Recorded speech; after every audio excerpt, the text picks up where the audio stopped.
Bonjour, en cette semaine de commémoration des 10 ans des attentats du 13 novembre, j'ai voulu revenir sur un livre essentiel pour comprendre ce qui s'est joué sous nos yeux depuis 20 ans. La colère et l'oubli d'Hugo Micheron. Hugo Micheron est chercheur à Sciences Po, spécialiste de l'islamisme et plus particulièrement du djihadisme en France et en Europe. Il a enquêté dans les quartiers populaires de notre pays et au-delà, dans les prisons, dans les zones de guerre. C'est une voix rare, à la fois rigoureuse et lucide, sur les racines du terrorisme. Dans La colère et l'oubli, il retrace l'histoire du djihadisme européen depuis les années 90. Il montre comment des filières locales, d'abord marginales, ont peu à peu constitué un écosystème idéologique et social, nourri par les fractures internes de nos sociétés. Le titre dit tout.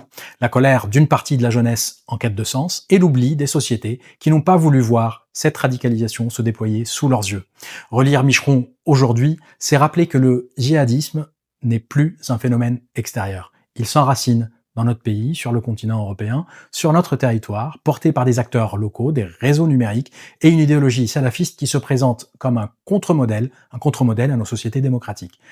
Micheron explique que depuis 30 ans, les démocraties européennes commettent toujours la même erreur. Croire que chaque victoire militaire, en Afghanistan, en Syrie, éventuellement au Sahel, met fin à la menace. En réalité, la menace ne fait que changer de forme. La chute de Daesh en Syrie et en Irak n'a pas clos le cycle. Elle a simplement ouvert une phase plus diffuse, faite d'attentats inspirés par Daesh, de radicalisation en ligne, de repli identitaire.